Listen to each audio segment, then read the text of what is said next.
शांति। 29 अगस्त 2023 प्रातः मुरली। ओम शांति। बाप दादा मधुबन। आज बाबा ने सुनाया, मीठे बच्चे, श्रीमत पर ज्ञान का चंदन घिसना व पवित्र बनना ही स्वराज्य लेना है। तुम पवित्रता की प्रतिज्ञा करो तो सूर्यवंशी घराने का तिलक मिलेगा। बाबा कहते, मीठे बच्चे, श्रीमत पर ज्ञान का चंदन घिसना व पवित्र बनना ही स्वराज्य लेना है। तुम पवित्रता की प्रतिज्ञा करो तो सूर्यवंशी घराने का तिलक मिलेगा। प्रश्न बाबा ने किया, तुम बच्चों को राखी कौन बांधता है, तिलक कौन देता और मुख मीठा कराने की रस्म क्यों है? उत्तर में बाबा ने बताया, तुम्हें बड़ी मम्मी ब्रह्मा माँ राखी बांधती है, पवित्र बनाती है।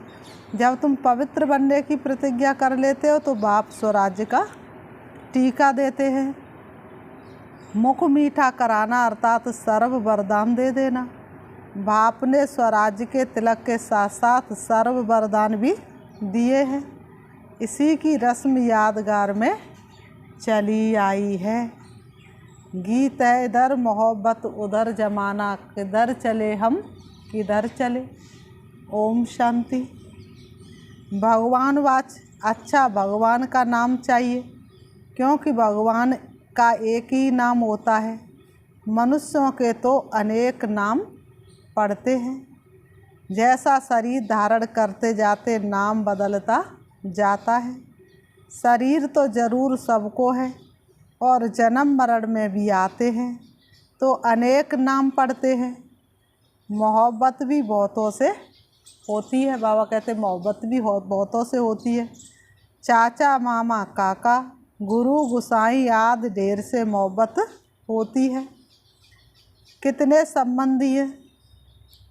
अब ये संबंध तो है एक, वह अनेक संबंध तो नीचे ले जाते हैं, गिराते ही रहते हैं। यह एक ही संबंध ऊंचे ते ऊंच है, ये ऊंच ही ले जाते हैं। अभी तुम जीव आत्माओं की मोहब्बत लगी है परम पिता परमात्मा से। बाबा ने कहा, तुम जीव आत्माओं की मोहब्बत किससे लगी है? परम पिता परमात्मा से। वह तुमको बहुत ऊंच ले जाते हैं। वह है ही परम धाम में रहने वाला। ये तो निश्चय है ना। अगर कहे पता नहीं तो तुम आए कहाँ से? ऊपर से ही यहाँ आए हो ना। तुम भी असल में ऊंचे ते ऊंच परम धाम मूल वतन में रहने वाले हो। बीच में क्या है? सूक्ष्म वतन, और ये है स्थूल वतन, कर्म भूमि, चरित्र भूमि, मृत्यु लोक। बरोबर तुम वहाँ से आए हो, भिन्न भिन्न नाम रूप लेते हो। अब 84 जन्म पूरे किए, अब फिर वापस घर जाना है। अब तुम्हारी मोहब्बत बाप से है। जानते हो हम माता पिता के सम्मुख बैठे हैं। ये भी जानते हो, पहले पहले हमको पवित्रता की राखी बांधते हैं। बाप कहते हैं, बच्चे से काम माँ शत्रु को जीतो व माया रावण पर जीत पाओ। इसके लिए पुरुषार्थ करना है। अंधश्रद्धा की तो कोई बात नहीं है। जरूर बाप को ही याद करना पड़े। बाप कहते, मैं ब्रह्मा द्वारा तुमको राखी बांधता हूँ। इसको कहा जाता राखी बांधने का उत्सव, पवित्रता की प्रतिज्ञा करने का उत्सव। फिर क्या होगा? मैं स्वराज्य पाने का टीका दे दूँगा। ये बाप तुम्हारे सन्मुख बैठे हैं। तुम जानते हो पवित्रता के लिए ही तकलीफ सहन करते हैं। तुम्हारे मित्र संबंधी आदि सब दुश्मन बन पड़ते हैं।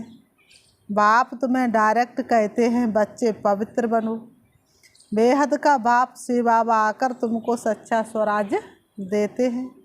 आत्माओं को राजाई मिलती है, अभी आत्माओं को गदाई है। अभी तो राजाई है नहीं, गदाई है। राखी पर्व को राखी उत्सव नहीं कहेंगे। उत्सव में तो बहुत साध माना करते हैं। इस पवित्रता की राखी में कोई खर्चे आदि की बात नहीं। बाप खुद कहते, बच्चे मेरे से प्रतिज्ञा करो फिर तुम स्वराज्य पाएंगे। से बाबा कहते, मीठे बच्चे मेरे से प्रतिज्ञा करो पवित्र बनने की तो स्वराज्य पाएंगे। स्वराज्य का टीका खुद बैठ देते हैं। शिव बाबा स्वराज्य का टीका तुम बच्चों को खुद बैठ करके देते हैं। बच्चों को बाबा ने साक्षात्कार भी कराया था। शुरू में कितने साक्षात्कार हुए। वहाँ कैसे बाप ही बच्चों को तिलक देकर अपने तख्त पर बिठाते हैं, तो जो सूरवंशी बनेंगे वही गद्दी पर बैठेंगे। माँ बाप ही बच्चे को राजभाग देते, समझते बच्चा ही गद्दी नशीन होगा। ये बाप भी खुद आकर तुम आत्माओं को ज्ञान अमृत से साफ करते हैं। ज्ञान अमृत कोई जल नहीं है। बाप कहते तुमने 63 जन्म विषय सागर में गोते खाए। सीखी लेते बच्चे, अब तुम्हारे 84 जन्म पूरे हुए हैं। अभी अंतिम जन्म तुम पवित्र बनो, मेरी मत पर चलो। तुम स्वराज पाने के लिए बाप के पास आए हो ना। राजा के पास बच्चा आता है, समझता है मैं राजा ही पाऊंगा, परंतु उसको स्वराज नहीं कहा जाता है। स्व माना आत्मा, तो आत्मा को ही राज मिलता है, परंतु ज्ञान नहीं है कि हम आत्मा ने प्रिंस का शरीर धारण किया है। महाराजा महारानी बनने के लिए टीके का भी उत्सव गाया जाता है। बाबा कहते बच्चे ज्ञान चंदन घिसे, पवित्र बने श्रीमत पर चले, तो बाप टीका लगाएंगे। बाप खुद तो राज्य नहीं लेते, तुम गद्दी पर नहीं बैठते हैं। ऐसा बाप कभी देखा जो बच्चों को गद्दी पर बिठाते खुद नहीं बैठते। ये ब्रह्मा भी पुरुषार्थी है, शिव बाबा है पुरुषार्थ कराने वाला। वह अपनी बड़ाई कुछ भी नहीं करते हैं। शिव बाबा आकर इनको भी हीरे जैसा बनाते हैं। तो मुख्य बात है पवित्र रहना। बल घर में इकट्ठे रहते हो लेकिन पवित्र रहो। बाबा कहते बल घर में इकट्ठे रहते हो लेकिन पवित्र रहो। बाप ने ये रुद्र ज्ञान यज्ञ रचा है। यज्ञ हमेशा ब्राह्मणों द्वारा रचा जाता। श्री कृष्ण कहे कि मैं यज्ञ रचता हूँ, ये हो नहीं सकता। ये हो नहीं सकता। ब्राह्मण ब्रह्मा के मुख वंशावली, तुम श्रीमत पर चल रहे हो। ब्रह्मा को श्री नहीं कह सकते। यहाँ तो आत्मा और शरीर दोनों पतित हैं। तुम श्री बन रहे हो, अभी तुमको श्री नहीं कहेंगे। अभी तुम श्रेष्ठ बन रहे हो, भवन का भी तुमको श्री नहीं कहेंगे, अभी तो तुम श्रेष्ठ बन रहे हो। बाबा कहते ऊंचे से ऊंच बाप ही आकर तुमको श्रेष्ठ बनाते हैं। लक्ष्मी नारायण जैसा भगवान ही आकर के तुमको श्रेष्ठ बनाते। कैसा? लक्ष्मी नारायण जैसा। बाबा कहते ऐसा श्रेष्ठ 16 कला संपूर्ण तुमको बनना है। पवित्रता का बंधन, ये सबसे प्यारा बंधन है। बाबा कहते बाप पूछे तुमको लक्ष्मी नारायण बनने का नशा है या राम सीता का नशा है? शिव बाबा कहते तुमको लक्ष्मी नारायण बनने का नशा है या राम सीता बनने का नशा है? कौन सा नशा है? कहेंगे लक्ष्मी नारायण का नशा है। कोई नहीं कहेगा कि राम सीता बनने का नशा है, सब कहेंगे लक्ष्मी नारायण बनने का नशा है। हम तो सूर्यवंशी बनेंगे, 2 कला कम हम चंद्रवंशी क्यों बने? हम तो सतयुग की शुरुआत में ही जाएंगे, हम चंद्रवंशियों में क्यों जाए? हम तो नारायण को अथवा लक्ष्मी को बनेंगे। इसलिए क्या दिखाते भक्ति मार्ग में? नारद जी भी किसको बनना चाहते थे? लक्ष्मी को। लेकिन शकल किसकी रही? बंदर की। तो देखा अपनी शकल तो देखो। वास्तव में हम लक्ष्मी और लक्ष्मी को बनने की आस रखते, लेकिन हमारे कर्म बंदर जैसे तो नहीं। तुम्हारे मम्मा और बाबा भी सूर्यवंशी बनेंगे। जगत अम्बा और जगत पिता दोनों सूर्यवंशी बनते, तो तुम उनके बच्चे हो। जो बाबा मम्मा कहते तो तुमको भी पुरुषार्थ करना चाहिए। बाबा टीका भी लगाते और मुख भी मीठा कराते हैं, अर्थात तुमको वरदान देते हैं ना। विजय का टीका लगाकर वरदान देते हैं कि तुम सदा ऐसा स्वराज्य पाएंगे। यथा राजा रानी तथा प्रजा राज्य भाग भोगते हैं। परम पिता परमात्मा द्वारा एक ही बार राज्य स्थापन होता है। ये है ऑल माइटी अथॉरिटी राज। 22 दुनिया भी गाई हुई है। सर्वगुण संपन्न 16 कला संपूर्ण मर्यादा पुरुषोत्तम। देवताएं कभी क्या नहीं करते?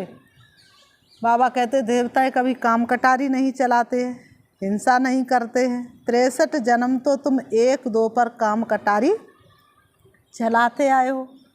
63 जन्म तो एक दूसरे पर क्या करते आए? काम कटारी चलाते आए।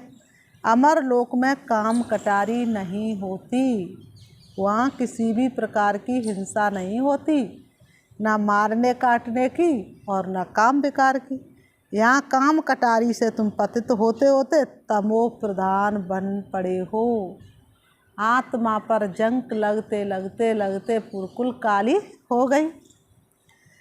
अभी तुम बच्चे समझते हो बरोबर बाप स्वर्ग की स्थापना करते हैं, भारत में ही जन्म लेते हैं। आए भारत में भगवान, तो भगवान कहाँ आते? भारत में आते हैं। बाप ने बैकुंठ की सौगात लाई है, आधा कल्प रड़ियाँ मारी हैं। ओ गॉड फादर रहम करो, मेहर करो। भक्ति मार्ग में गाते हैं ना, सतयुग में थोड़ी रड़ियाँ मारेंगे। बाबा कहते सतयुग में तुम रड़ियाँ थोड़ी न मारेंगे, वहाँ तो सुखी है राजा, सुखी है रानी, सुखी प्रजा है सारी, और स्वर्ग लोक की महिमा न्यारी दुनिया है अति प्यारी। वहाँ तो सदैव सुख है, दुख में सिमरन सब करे, सुख में करे ना कोई। अनेक प्रकार के दुख होते हैं ना, ऐसे कलयुग में तो देखो कितने प्रकार के दुख हैं। देवाला मारते तो कितना दुख होता है, बीमारी याद होती है तो कितना दुख होता है ना। स्वर्ग में दुख का नाम निशान नहीं। बाप आकर तुम बच्चों को राजभाग का टीका देते हैं। ये है दुखधाम, वह है सुखधाम। शांति धाम में तो आत्मा कुछ बोलती नहीं, ना वह सुख होता है और ना ही वह दुख होता है। शांति धाम में तो आत्मा बोलती नहीं, यहाँ फिर टॉकी बनती है। तुम्हारा स्वधर्म ही शांति है, इसलिए कितना भी लड़ने वाला व्यक्ति होगा उससे सब कहेंगे चुप हो जाओ, चुप हो जाओ, चुप नहीं होगा, लेकिन लास्ट में क्या कहेगा? अब तो भैया शांति चाहिए। तुम्हारा स्वधर्म ही है शांति, अभी तुमको सुख शांति का स्वराज्य मिलता है। तो बाप का बच्चा बनकर उनकी श्रीमत पर चलना चाहिए। पढ़ाई के समय सारा टेंशन पढ़ाई में देना होता है, और जो सारा टेंशन पढ़ाई में देते हैं वही इनाम लेने के लायक बनते हैं। पढ़ाई के समय और व्यर्थ बातों का वर्णन नहीं चलता। अगर कोई उल्टा सुल्टा बोलते तो कहेंगे अटेंशन प्लीज। तो बाप बच्चों को कहते तुम्हारी बुद्धि भटकनी नहीं चाहिए। बाहर धक्के खाने वालों के ख्यालात इधर उधर दौड़ते रहेंगे। समझेंगे कहाँ छुट्टी हो तो घर जाएं। क्या समझेंगे? कहाँ छुट्टी मिले तो घर जाएं। अब तुम बच्चों को पढ़ना और पढ़ाना है। अपनी मंजिल आँखों में समाई हुई होनी चाहिए। ब्राह्मणों का धंधा ही है गीता सुनाना। ये वह ब्राह्मण भी गीता सुनाते शरीर निर्वाह भी करते हैं। तुमको भी ऐसे कहा जाता है। गृहस्थ व्यवहार में कमल फूल समान पवित्र रहना है। रहना गृहस्थी में, लेकिन कमल पुष्प समान बनना है। प्रतिज्ञा करनी है ये अंतिम जन्म पवित्र रहेंगे। ये अपवित्र दुनिया विनाश होनी है। विनाश की तैयारियां भी तुम देख रहे हो ना, चारों तरफ विकराल विनाश की सीनरियां दिखाई दे रही हैं। होलिका जलेगी। बाबा ने कहा चारों तरफ क्या होगा? होलिका जलेगी। वास्तव में ये सब उत्सव इस समय के हैं।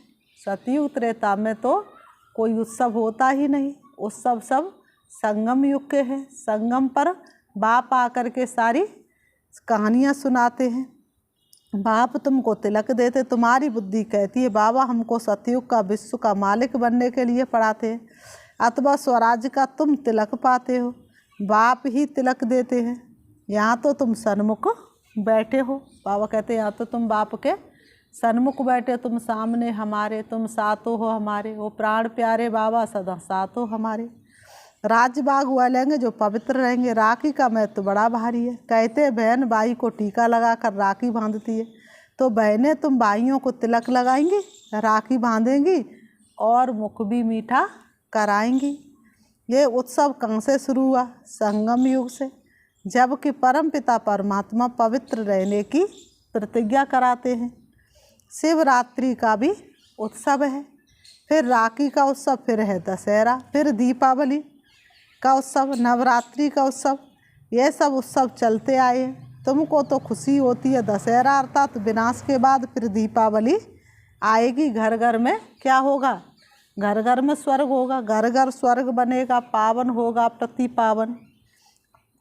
तुम शिव बाबा की, ब्रह्मा विष्णु शंकर की, लक्ष्मी नारायण राम सीता आदि सबकी जीवन कहानी बता सकते हो। सारे चक्र को तुम जानते हो, बाकी 8-10 भुजाएं तो कोई को हो नहीं सकती। बाबा कहते बाकी 8-10 भुजाएं दिखाते भक्ति मार्ग में, तो 8-10 भुजाएं तो किसी की हो नहीं सकती। बाबा कहते मनुष्यों में ने कितने चित्र बैठकर बनाए, इसको कहा जाता है waste of time, waste of money, waste of energy. अभी तुम जानते हम आए हैं स्वराज्य का वर्षा लेने। बाबा कहते हम श्रीमत पर क्यों नहीं चलेंगे जैसे माता पिता चल रहे हैं, ये तो समझने की बात है। बाप है मनुष्य सृष्टि का रचयिता, बेहद का बाप है ना, कितने बच्चे अडॉप्ट करते हैं। प्रजापिता है ना, वह लौकिक बाप तो करके एक बच्चे को गोद में लेते हैं, उनको प्रजापिता तो नहीं कहेंगे ना। कई ऐसे भी होते हैं एडॉप्ट करते फिर बच्चा हो जाता तो उस बच्चे पर जास्ती प्यार हो जाता है, गोद में लिए हुए बच्चे को फिर कम प्यार करते हैं। अब तुम तो समझते हो हम ईश्वरी, अब तुम बच्चे समझते हम ईश्वरी गोद में जाते, ईश्वर हमको क्या करेंगे, टीका लगाएंगे पवित्रता का। भगवान हमको टीका लगाएंगे किसका, पवित्रता का। तुम दिल अंदर प्रतिज्ञा करते हो बाबा आप आए हो, हम आपका सपूत बच्चा बन, पवित्र बन, आपसे वर्षा लेंगे। अभी सबकी कयामत का समय है, मिटने वाली इस दुनिया से है दिल लगाना क्या, तो अभी सबका कयामत का समय है। पापों का हिसाब किताब चुकतू कर पुण्य का जमा करना है, बाप की याद से ही जमा होता है। बाबा कहते जितना याद करते जाएंगे और अविनाशी ज्ञान रत्नों का दान करते जाएंगे तो खाता जमा होगा, जितना सर्विस करेंगे उतना जमा होगा, जमा होते होते राजधानी बन जाएगी। 8 है मुख्य रत्न, 8 रत्न का जेवर भी बनाते हैं ना। देवियों के साथ देवताएं भी होंगे ना, परंतु मेजॉरिटी माताओं की होने के कारण अधिकतर देवियों की पूजा होती है। साल में देवियों की पूजा कितनी बार होती है, 2 बार, वो भी 9-9 दिन। और देवताओं की पूजा कितनी बार होती है साल में, सिर्फ साल में कितनी, 1 दिन। बाबा ने कहा अच्छा राखी कौन बांधते, शिव बाबा खुद तुम्हारे सन्मुख बैठे हैं, तो शिव बाबा राखी भी बांधेंगे, तिलक भी देंगे, मुख भी मीठा कराएंगे। इसका मतलब तुम भविष्य में सदा सुखी रहेंगे। बाबा कहते जिसके लिए शास्त्रों में गायन है, भगवान आते हैं तो सुख की दुनिया बनाते हैं। तुम फिर बाबा को सौगात देते हो ना, क्या सौगात देते हो, नहीं पास देने के काबिल है कुछ भी तो दाता विदाता को क्या दे सकेंगे, किए तूने हम पर है एहसान इतने जो जीवन भी देकर चुका ना सकेंगे। अपना सब कुछ तो बाबा कहते मैं तुमको 21 जन्म का वर्षा देता हूँ। लेन देन का हिसाब किताब है ना, बाबा सौदागर है, लेते क्या और देते क्या है, तुमसे लेते क्या है और तुम्हें देते क्या है। कहते ईश्वर अर्थ दान दिया क्योंकि जानते इस ईश्वर भाड़ा देगा। बाप कहते भक्ति मार्ग में भी मैं तुमको भाड़ा देता हूँ। अभी फिर डायरेक्ट आया हूँ, तुमको कितना अविनाशी रत्नों का दान देता हूँ, तुम भी फिर औरों को दान करते हो। तुम तो सब भाई भाई हो, तुमको फिर ये बड़ी मम्मी राखी बांधती है, बाप तिलक लगाते हैं, ये माता पिता दोनों इकट्ठे हैं। माँ राखी बांधे, बाप तिलक दे तो तुम राजा रानी बन जाएंगे। तुम्हारी मोहब्बत किससे है, परमात्मा से है जो भारतवासियों को तिलक देने आया है। भारत को स्वर्ग किसने बनाया, बाप आया है ना। श्री कृष्ण तो है रचना नंबर 1 और शिव बाबा है रचयिता नंबर 1। श्री कृष्ण नंबर 1 रचना, कितनी सुंदर रचना।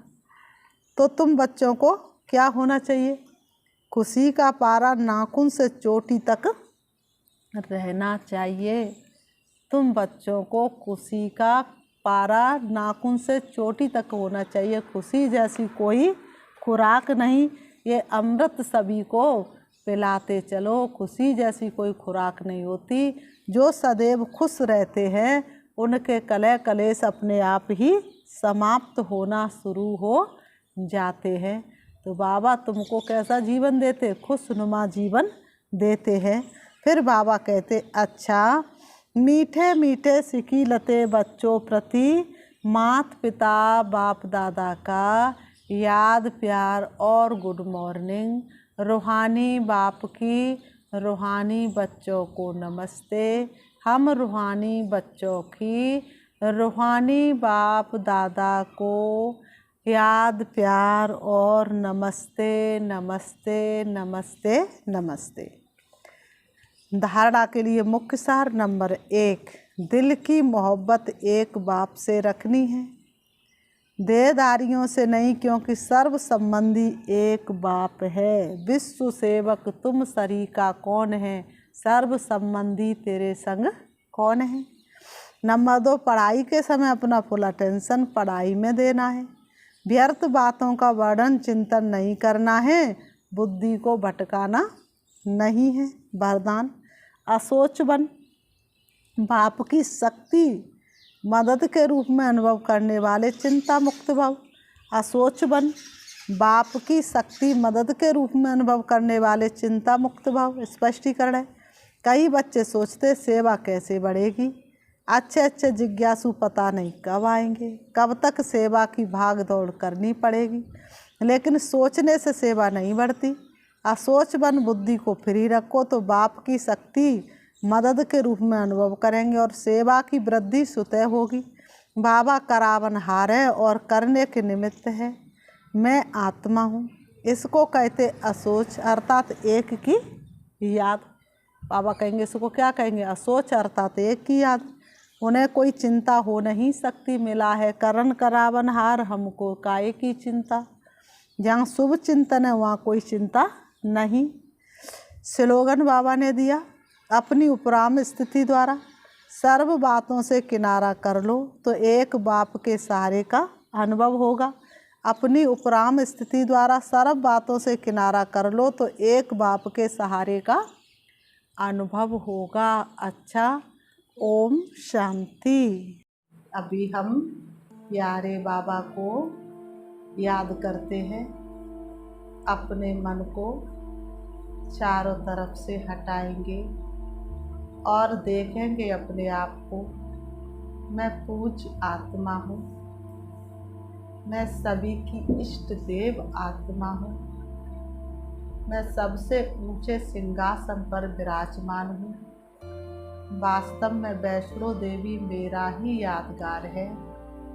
मैं बहुत ऊंचे सिंहासन पर विराजमान हूँ, लाखों भक्तों की भीड़ मेरे सामने है।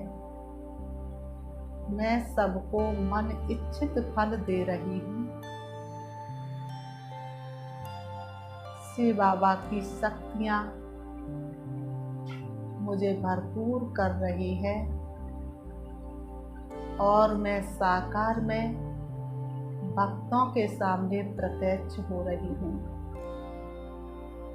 भक्तों को अनुभूति करा रही हूँ, भक्तों के दुख दर्द दूर कर रही हूँ। जितना अधिकार मुझे मिला है वह मैं सभी भक्त आत्माओं को प्यारे पिता परमात्मा से दिला रही हूँ। वास्तव में मैं पूज्य आत्मा हूँ। सारी दुनिया में मेरा ही तो गायन हो रहा है, मेरा ही तो पूजन हो रहा है। मुझे बार बार स्मृति आ रही है, मैं पूज्य आत्मा सभी को मन इच्छित फल देने वाली हूँ। मेरे चारों तरफ सुख शांति की लहरें फैल रही है। जो भी मेरे सन्मुख आता है वह सुख शांति का अनुभव करता है, क्योंकि मैं आत्मा हमेशा श्री बाबा की याद में लीन रहती हूँ। मेरे नैनों में बाबा समाया हुआ है। मेरे मन का कोना कोना बाप की याद में समाया हुआ है। मेरा मन हमेशा अमन रहता है। इस दुख अशांति की दुनिया में रहते हुए भी मैं हमेशा परम धाम की सैर करती हूँ, सुख धाम की सैर करती हूँ, इसलिए मैं हमेशा भरपूर आत्मा हूँ और मैं सभी को भरपूर करने वाली पूज्य आत्मा हूँ। कोई भी मेरे सामने आता है, भरपूर होकर के जाता है। मैं किसी को खाली नहीं भेजती हूँ। मैं पूज्य आत्मा हूँ, मैं पवित्र आत्मा हूँ, मैं शांत आत्मा हूँ, मैं सुख स्वरूप आत्मा हूँ, मैं सातों गुणों से भरपूर आत्मा हूँ। ओम शांति।